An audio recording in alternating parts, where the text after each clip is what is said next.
Hi students, இன்னைக்கு நம்ம channel science ஃபீடிங்கில் நம்ம பார்க்க போகிறது ஸ்டாண்டர்ட் 10th யூனிட் 9 சொல்யூஷன்ஸ் லெசனோட பார்ட் 2. இந்த லெசனோட பார்ட் 1 இன்ட்ரடக்ஷன் ஆல்ரெடி நம்ம வீடியோவில் போட்டிருக்கோம். பார்க்காதவங்க அதை பார்த்துட்டு ஃபாலோ பண்ணுங்கள். இன்றைக்கி பார்க்க போகிறது செகண்ட் பார்ட். இந்த செகண்ட் பார்ட்டில் என்ன கவர் ஆகுது அப்படின்னா டைப்ஸ் ஆஃப் சொல்யூஷன்ஸ். இது எப்படி சொல்யூஷன்ஸை வகைப்படுத்துகிறாங்க, கேட்டகரைசேஷன் ஆஃப் சொல்யூஷன்ஸ் எப்படி வகைப்படுத்துகிறாங்க. இதில் பார்த்தீங்கன்னா ஒரு 3 மெயின் கேட்டகரி பண்ணியிருக்காங்க. ஆல்ரெடி நமக்கு தெரிஞ்ச விஷயம், just for remind, a solution is a combination of 2 or more substances. ஒரு சொல்யூஷனில் 2 காம்பனன்ட்ஸ் இருக்கும். a solution consists of 2 components. One is the solute, another is the solvent. இது நம்ம ஃபஸ்ட் வீடியோவில் சொல்லியிருக்கோம். சிம்பிளான விஷயம். சால்வெண்ட்டுங்கிறது எதில் கரைக்கிறோமோ அது சால்வெண்ட், சொல்யூட்டுங்கிறது எதை கரைக்கிறோமோ அது சொல்யூட். அது ரெண்டு தெரிஞ்சுக்கிட்டாக்க, ஏன்னா அதை பேஸ் பண்ணி தான் இப்போ இந்த டைப்ஸை கேட்டகரைஸ் பண்ணியிருக்காங்க.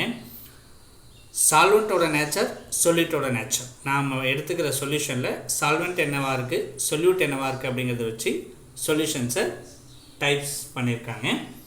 இப்போ அதை பார்க்கலாம். மேஜராக டைப்ஸ் ஆஃப் சொல்யூஷனை 3 டைப்பாக பிரிச்சுருக்காங்க. அதில் ஃபஸ்ட் பேசிஸ் பார்த்திங்கன்னா based on the physical state of solute and solvent.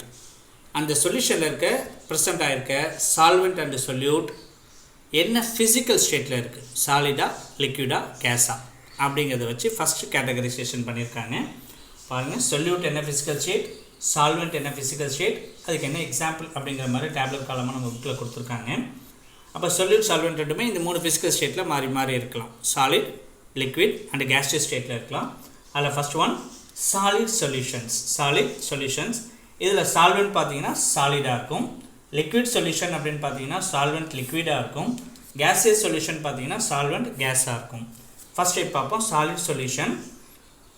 Solvent சாலிடாக இருக்குது, அதில் சொல்யூட் சாலிடாக இருக்குது. இது ஃபர்ஸ்ட் டைப் சொல்யூஷன். இதை எப்படி நம்ம படிக்கணும் அப்படின்னா சாலிட் இன் சாலிட், ஒரு சொல்யூட் சாலிட் ஒரு சால்வெண்ட் சாலிடில் டிசால்வ் ஆகிருக்கு. அப்போ எப்படி படிக்கணும்னா சாலிட் இன் சாலிட். இது ஃபஸ்ட் டைப் ஆஃப் சொல்யூஷன். இதுக்கு எக்ஸாம்பிள் என்ன பார்த்தீங்கன்னா அல்லாய்ஸுங்கிறது நமக்கு தெரிஞ்ச விஷயம், mixture of metals. Best example நம்ம பார்த்துட்டு இருக்க ஜுவல் கோல்டு, நகை செய்யக்கூடிய தங்கம். இந்த ஜுவல் கோல்டில் மேஜர் பார்ட் கோல்டாக இருக்கும், மினிமம் பார்ட் என்ன சேர்க்குறாங்கன்னா அது கூட காப்பர் ஆர் கேட்மியம் சேர்க்குறாங்க. அப்போ மேஜர் போர்ஷன் சால்வெண்ட்டாக இருக்கக்கூடிய கோல்டு ஒரு சாலிட், மினிமம் போர்ஷன் காப்பரோ கேட்மியமோ அது சொல்யூட். அப்போ இது என்ன டைப் அப்படின்னா a solid solute dissolve in a solid solvent. Okay, இது first type solid in solid type of solutions. Example alloys, all type of alloys. நமக்கு தெரிஞ்ச best example jewel gold. Second type liquid in solid, a liquid solute dissolve in a solvent solid. ஒரு solid சால்வெண்ட்டில் liquid dissolve ஆகிருக்கு. இதுக்கு example பார்த்தீங்கன்னா அமால்கம்ஸுங்கிறது metals combine with mercury, நமக்கு தெரிஞ்ச விஷயம், that is அமால்கம்ஸ்.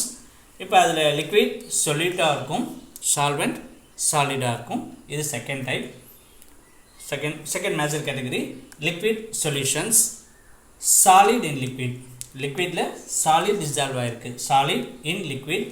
Example salt solution. நமக்கு தெரியும் சால்ட் சொல்யூஷனில் வாட்டர் லிக்விட் சால்வெண்ட்டாக இருக்கும். அதில் நம்ம ரிசால்வ் பண்ணுற சால்ட்டுங்கிறது லெஸ்ஸர் போர்ஷன், கம்மியாக இருக்கக்கூடிய சால்ட். சொல்யூட் அது சாலிட் ஸ்டேட்டில் இருக்கும். அப்போ solid in liquid, example salt solution. Second one liquid in liquid, solute solvent ரெண்டுமே லிக்விடாக இருக்கும். Example alcohol mixed with water, ரெண்டுமே லிக்விட் ஸ்டேட் உங்களுக்கு தெரியும். Third one a gas dissolved in liquid, example soda water. இப்போ ஏரேட்டட் வாட்டர், சோடா அப்படிங்கிறதுல என்ன இருக்குன்னா வாட்டரில் குறைவான அளவு கார்பன் டை ஆக்சைடு கேஸை டிசால்வ் பண்ணியிருப்பாங்க. Example soda water is nothing but carbon dioxide, small amount of carbon di oxide is dissolved in large amount of water. இப்போ இதுக்கு எக்ஸாம்பிள் கேஸ் இன் லிக்விட். இது 3 பார்த்தீங்கன்னா liquid solution. Then the third type gaseous solution. அதில் first type பார்த்தீங்கன்னா liquid in gas, ஒரு liquid solute ஒரு gas சால்வெண்ட்டில் dissolve ஆகிருக்கும். Example cloud. இப்போ கிளவுட் மேகங்களுங்கிறது என்னென்னு பார்த்தீங்கன்னா அட்மாஸ்பியரிக் ஏருங்கிற ஒரு வாஸ்ட் மீடியம், ஒரு மிகப்பெரிய வளிமண்டல காற்றுங்கக்கூடிய மீடியமில் சால்வெண்ட்டாக இருக்குது. அதில் லிக்விட் ட்ராப்லெட்ஸ் நீர் துளிகள் குறைவான அளவில் விரவி இருக்குது. கரெக்டாக? அப்போ liquid droplets dissolve in air medium. So cloud is the best example for this type of solution, liquid in gas. And the second type, gas in gas, solute and solvent both are in gaseous state. Example, helium oxygen gas mixture. Helium any gas mixture is example for gaseous solution. நம்ம புக்கில் என்ன கொடுத்துருக்காங்கன்னா helium oxygen gas mixture. Okay, the first type solute solvent என்ன physical stateல இருக்குது அப்படிங்கிறத பொறுத்து. Then we go to the second type, based on the nature of solvent. நம்ம எடுத்துக்கிற சொல்யூஷனில் என்ன சால்வெண்ட் ப்ரெசென்ட் ஆகிருக்கு, எதில் கரைச்சிருக்காங்க. நமக்கு தெரியும் in world most of the solutions are made up with water. பெரும்பாலான சொல்யூஷனில் பார்த்தீங்கன்னா வாட்டர் தான் சால்வெண்ட்டாக இருக்கும். சில நேரங்களில் வாட்டர் இல்லாமல் அதர் சால்வெண்ட்ஸை கூட யூஸ் பண்ணுறாங்க. அதை பேஸ் பண்ணி செகண்ட் கேட்டகரி, நாம் எடுத்துக்கிற சொல்யூஷனில் வாட்டரை சால்வெண்ட்டாக ஆட் பண்ணியிருந்தா that type of solutions are known as aqueous solutions. Aqueous solution, nothing but water is a solvent. Second type, other than water, water இல்லாத வேறு கெமிக்கல்ஸை சால்வெண்ட்டாக யூஸ் பண்ணியிருந்தா such solutions are called as non-aqueous solutions. Non-aqueous solution, simply we can know it, the solvent is other than water. Example for non-aqueous solutions, the solvent used in non-aqueous solutions are alcohol, benzene, ether, carbon dioxide and acetone. These are example for solvents other than water. So the second category is aqueous or non-aqueous solutions. Then the third category, based on amount of the solute present in the solution. அந்த சொல்யூஷனில் எவ்வளோ solute dissolve ஆகிருக்கு, நம்ம கரைக்கிற அந்த கரைப்பொருளோட அளவை பொறுத்து third category base பண்ணியிருக்காங்க, based on amount of solute. இதில் 3 டைப் இருக்குது, saturated, unsaturated and super saturated. Saturated, unsaturated and super saturated. First category saturated. Saturated எப்படி டிஃபைன் பண்ணுறாங்கன்னா, the solution in which no more solute can be dissolved. ஒரு சொல்யூஷனில் ஒரு solvent இவ்வளோ solute add பண்ணியாச்சு, இதுக்கு மேலே சொல்யூட் ஆட் பண்ணால் டிசால்வ் ஆகாது, இவ்வளோ தான் அதில் டிசால்வ் பண்ண முடியும், அந்த அளவுக்கு நம்ம சேர்த்துட்டோம்னா the type of solutions are saturated solution. இது எப்படி நம்ம ஞாபகப்படுத்திக்கலாம்னா, ஒரு 10 இட்லி சாப்பிடக்கூடிய கெப்பாசிட்டி உள்ள பையனுக்கு நீங்கள் 10 இட்லி முழுசாக கொடுத்துட்டிங்கன்னா he is saturated.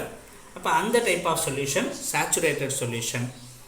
எக்ஸாம்பிள் என்ன கொடுத்துருக்காங்கன்னா, 100 கிராம் ஆஃப் வாட்டர் சால்வெண்ட்டில் 36 gram of sodium chloride add பண்ணால் அப்போ கிடைக்கிற சொல்யூஷன் ஒரு சேச்சுரேட்டட் சொல்யூஷன். ஏன்னா இதுக்கு மேலே சொல்யூட்டை நம்ம ஆட் பண்ண முடியாது, அப்படி ஆட் பண்ணாலும் அது டிசால்வ் ஆகாது. The type of solutions are saturated. The second type unsaturated. அன்சேச்சுரேட்டட்னா என்னென்னா, இது எப்படி டிஃபைன் பண்ணுறாங்க பாருங்கள், த சொல்யூஷன்ஸ் in which less solute than that of the saturated solution. ஒரு சொல்யூஷன் சேச்சுரேட் ஆகிறதுக்கு எவ்வளோ சொல்யூட் ஆட் பண்ணுமோ அதை விட குறைவான அளவு சொல்யூட் ஆட் பண்ணியிருந்தால் that type of solutions are known as unsaturated solution. இதுக்கு என்ன எக்ஸாம்பிள் பார்த்தீங்கன்னா, in 100 gram of water solvent the sodium chloride added may be less than 36 gram. 36 கிராமை விட குறைவாக நீங்கள் எவ்வளோ சால்ட் ஆட் பண்ணிங்கனாலும் அந்த சொல்யூஷன் என்னவாக இருக்கும்னா அன்சேச்சுரேட்டடாக இருக்கும். இதை நம்ம புரிஞ்சுக்கிறதுக்காக 10 இட்லி சாப்பிட்ற கெப்பாசிட்டி உள்ள ஒரு பையனுக்கு நீங்கள் அதை விட கம்மியாக 5 இட்லியோ 6 இட்லியோ கொடுத்தீங்கன்னா he is unsaturated.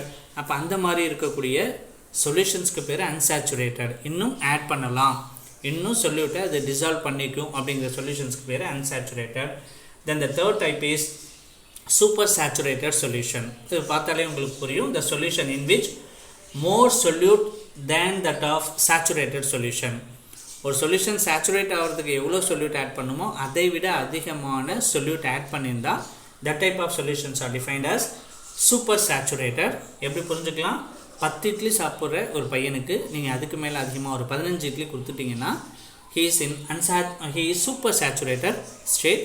இப்போ அந்த மாதிரி எக்ஸாம்பிள் என்ன கொடுத்துருக்காங்கன்னா, நமக்கு தெரியும் 100 gram of water 36 gram of sodium chloride தான் டிசால்வ் பண்ண முடியும்.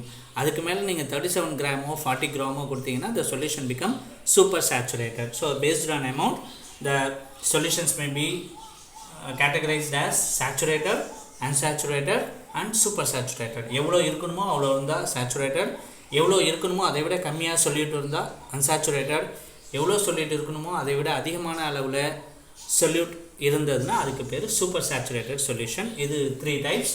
இது இல்லாமல் 4th கேட்டகரி ஒன்று பண்ணியிருக்காங்க. அது என்னென்னா, இந்த unsaturated solution again categorised into 2 type, concentrate and dilute solution. It's just A qualitative representation.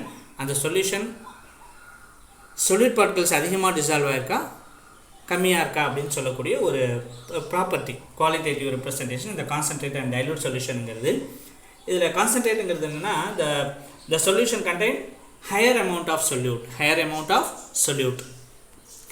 Diluteங்கிறது the solution contains lesser amount of solute. அப்படின்னா என்னென்னா, அந்த சொல்யூஷனில் எவ்வளோ சொல்யூட் டிசால்வ் ஆகிருக்கு. இப்போ நீங்கள் புரிஞ்சுக்கிறதுக்காக சொல்கிறேன். ஒரு 20 ஸ்டூடெண்ட்ஸ் அக்கமடேட் ஆகக்கூடிய ஒரு ரூமில் ஒரு 7 ஸ்டூடெண்ட்ஸோ 8 ஸ்டூடெண்ட்ஸோ அப்படி இல்லாமல் ஒரு 18 ஸ்டூடெண்ட்ஸ் 19 ஸ்டூடெண்ட்ஸ் அதில் உட்காந்துருந்தாங்கன்னா, 20 பேர் உட்காரக்கூடிய ஒரு ரூமில் 18 19 அந்த அளவுக்கு ஸ்டூடெண்ட்ஸ் இருந்தாங்கன்னா நம்ம என்ன சொல்லுவோம், நெருக்கமாக இருக்காங்கன்னு சொல்லுவோம்.